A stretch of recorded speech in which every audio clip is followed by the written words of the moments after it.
by Neda The Mystic. Contributing writer, in 5D.com. Supposedly, a Catholic saint centuries ago coined the term, dark night of the soul. Rumor has it that it was once a religious concept, but lately the spiritualists have borrowed it and made it something more complex than what it originally was. Today, it usually refers to a period of hardship or redirection in our life when we are at crossroads and/or our spirits have faced some sort of trauma. When we have recently embarked on our soul path yet are not completely enmeshed in our soul, life tends to bring about people who also seem to support parts of our souls, yet not always the core. Even if they do not have our exact mentalities or shared priorities, our spirits recognize that there is similar energy. Sometimes, we feel so familiar with someone, we just know they must be a part of our soul, even if we may not be in love with them. Our spirits just simply recognize that we have the same soul energy. Related article, The Dark Night of the Soul. Because our egos want to have everything all figured out, after a while, and it may take a while, after our spirits have suffered some trauma, eventually we want to convince ourselves this person must be the missing piece because our spirits have instantly recognized they share so much of our soul energy. It is so tempting to give them the one label. Usually if they show up quickly and all of a sudden, because we unlocked part of our soul path code, yet are not completely on our soul path, rather just stepping on our soul path, this is usually a sign they are not exactly supporting our soul purpose code for this life, rather just a fraction of our soul. Yet, because this person's energy feels so strikingly familiar, we feel obliged to decide they have the same soul we do. We feel so strongly in our spirits, not just our minds, they are a part of our soul. We must have the same soul. This may very well be true. Related article, How to Find Your Life Purpose. Our spirits have a mind of their own. They can recognize when someone is at least a part of our soul, if not the whole soul itself. You're not going crazy. Years of meditation and spending some reflective alone may have geared you for this day, but anyhow, congratulations. You just walked into a piece of your soul. Why else would they feel so familiar? When this happened to me, I was a teenager. I honestly wish I had some verbal audible guidance, even though my spirit recognized this person. A part of me went, okay, what now? I was so not entirely in the mood of a relationship or anything.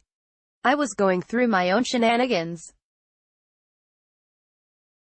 I just thought, oh hey, it's me. That's great. He recognized it too. We both recognized it, but overall, we were both in serious states of mind. He would say, I don't know why, but it's you. And I couldn't argue with that, because I felt the same thing. The being crazy about each other part, I wasn't even needed when I met him at first.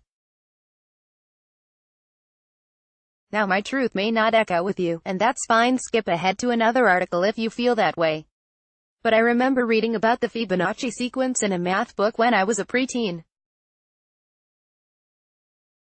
I realized how everything in nature is made up of mathematical patterns and codes. Now I look back and realize this takes place, even at the soul level. Yet, there must be a part of the soul that is not made up of etheric matter, that is free of codes and numbers, a God portal where this is all is dictated. Related article, Pine Cone Symbolism. When you have someone's codes, you just know. You feel it. The information comes in the form of a complex feeling. Gender, race, religion seems trivial in the eyes of the spirit. When you have all of their codes, they are either your soul mission partner or your soul child. When someone is your soul child, you have all their codes, but they don't have all your codes. It is as if the soul made a contract to give birth to another soul for this life. It feels like you have gone through more experience and have gained more codes. Yet it is your same soul structure, just in another body, even if it's not all of your soul. Simply put, you have all their codes, but they do not have all your codes. In this life, it feels like they're all you, but you're not all them. This is your soul child. You have the same soul structure. You are molded of the same core. But they have not gathered and evolved into you yet. They have a different life purpose mission that was destined for this lifetime. Because you have gathered more codes than this person, this does not mean this person is less important than you. Every individual is equally worthy. There is no big or small individual at the level of consciousness. An individual is an individual, and every individual is important and worthy. No individual is more worthy than another or less worthy than another. We all serve the same one God, and we all return to that God. Consciousness is even more complex than just the size of a soul. Every individual is worthy, and your soul knows this, yet your spirit may feel like this child is smaller compared to you and in need of your help. Yet, they deserve it, but they do not need it.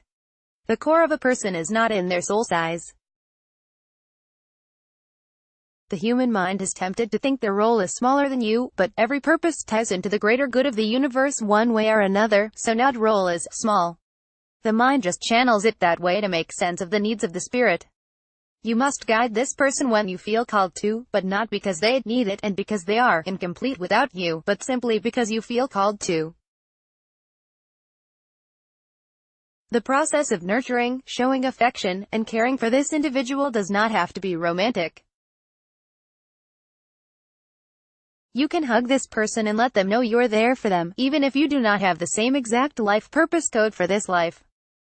This was all planned out before you were born. Related article: How do I know if I've found my twin flame? You may enter a physical relationship with this individual, which is weird in the real world, mother and child, but at the soul level, it is not so bizarre. There will not be devastating consequences for your spirit because it is your energy after all, which you are encountering. You and your soul child have the same soul energy, so it won't feel extremely off for your spirit. But your spirit may not feel completely fulfilled either.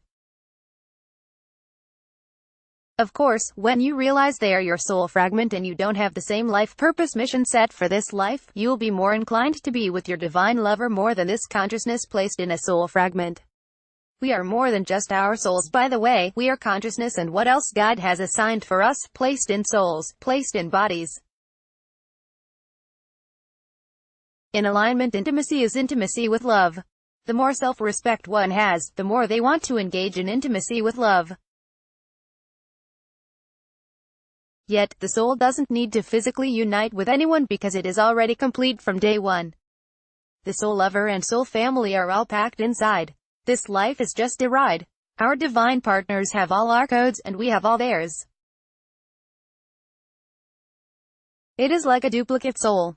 We not only have the same structure, but also the life purpose code to fulfill. Our life purpose is high vibrational. It is put there by the Almighty God. The more we dwell in this soul and are on our soul path, the more the individuals who have our life purpose code for this life or similar life purpose codes show up in our physical reality. It is a feeling process. Happiness is an inside job. Related article: What if everything you were taught was a lie? And to manifest a regular daily relationship with this being in our physical reality, first we must not make them responsible for our happiness. It is absolutely okay to depend on them to an extent, but we ourselves must be the number one providers for our own happiness of our spirits. It is an inside job. Love isn't about needing anyone. It is about trust. If you miss your soul child deeply, that is your birthright. They are your soul child. You have the right to have access to them, just like a real-life mother longs to have access to her child. But of course, you deserve more frequent and more regular access to your divine mate who has the same soul purpose as you do. You don't have to marry this person by having any legal contract or a big fat wedding in Malibu. You have already been promised to this person at the soul level. Your spirit will know this. But still, you deserve this person in reality too. And it will happen at some point, in this life or not. We have been given all the gear to run the marathon like horses. We are all equipped. We already have all we need. So keep running the race of life, yet it is not a competition. Relationships are not a competition. Someone could have a multitude of desirable traits, and you may be considering romance with this individual, but if you feel they are not the one and are not in harmony with your soul purpose, just stay friends. I'm not saying you should follow any sort of obligatory behavior. It's your life, do whatever you want. Just like we are meant to breathe air and not carbon monoxide, just like we are meant to eat food, not the food utensils, we are meant to be with the one who can support our divine mission because they want to, not because they feel they have to. Either someone has your life mission code for this life, or they don't. It's not a competition or win-lose game. If they aren't the one, just be friends. You don't have to continue a relationship. I'm not saying you have to listen to me. It's your life, completely. Follow your own soul. I am simply saying, you're not meant to settle. It may feel somewhat overwhelming when we feel someone's energy so well and all of a sudden, they are no longer with us in our physical reality. And you have every right to be upset. And it is so hard in this day and age where we always have to work, and go to our 9-to-5 job and constantly run errands and at the same time heal from our past experiences. Because it is a matter of the soul, you cannot move on without not moving on first. Strike the term "move on" from your vocabulary expanse. You are going to hurt. You are going to feel pain. This is life, not heaven. Yet, you don't have to suffer. Pain is inevitable. Suffering is optional. You suffer when you resist. Do not worry about them, worry about you. If you try to rush the healing process, it will be like a delayed cold that keeps going on and on. There is no shame as grief. There is no shame in healing. Even if it is a regular separation from someone, you can feel profound negative emotions. Even if it's just a friend or someone not in your soul tribe or soul family, it can hurt. Imagine it being someone from your soul tribe and soul family, or even a close associate with someone from your tribe or soul family. Related article, remind me again, why did I incarnate into this **** soul? Physical separation can feel devastating to power of 100. Yet, our souls always know how to comfort our spirit, and the heart, and the mind.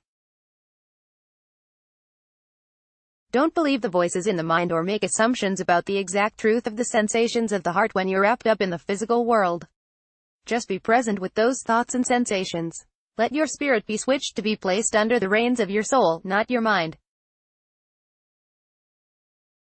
Slowly, you will receive thoughts and feelings that come from the soul, not because of your physical reality or physiology. It will be from inside out, rather than outside in. Don't hate the physiology, because it wants to heal you in this survival-based, it just doesn't know how, it is just reacting to what you have decided is a priority. Your soul has a different agenda.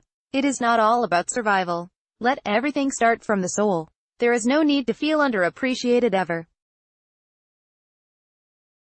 Do not feel like there will be no one to appreciate your soul child or anyone you care about who is feeling underappreciated. The guides, the angels, and God always know how to appreciate someone whether or not their mind convinces themselves they are not useful. Everything and everyone has use and always has. Every atom and cluster of atoms has all been witnessed. We all come from the same God. We serve a God of love and order. So what do you do when you miss your soul child? Trust that they are going to be okay. Continue to send love to them that derives from your soul, just like you are doing these days without even consciously knowing you're doing it. Most likely, you also carry inside of you their divine mate which has their life purpose code, their soul sibling. I understand if you're cringing and this sounds wrong. Anyways, know that your soul child is always safe and protected as long as you are safe protected. No matter how many cords you cut with this individual, there will always be some remaining. That's how it is supposed to be. Do not fight it. This does not mean you have to think about them constantly. No, your actions affect them. They are a major reflection of you. Just as a mama has to watch her child leave the nest someday, know that it helps to trust they will be happy and fulfilled. Mentally, you may not feel like a mama to them, but your spirit does feel that way, and that is fine. It feels overwhelming with compassion, yet they are not gone. This is all being witnessed by your angels and the divine. This was all written. They're in no reason to feel alone. They are right there inside of you. Remind your spirit that your main priority in this life isn't to focus about them all the time. The main thing to do is trust that they will be happy and fulfilled in divine timing. You do not have to try to comfort their feelings anymore. You already taught them how. You already told them they're welcome to depend on you, but they do not need to. You already taught them that God is always with them. You already taught them not to buy into the illusions of the physical world. You already taught them all you wanted to teach them, and you can still teach them from afar. They are always connected to you. Let that message be taken to your mind so your mind can process that instead of believing in what seems to be happening in the physical world. There is always a deeper reality in the soul. You are not separate.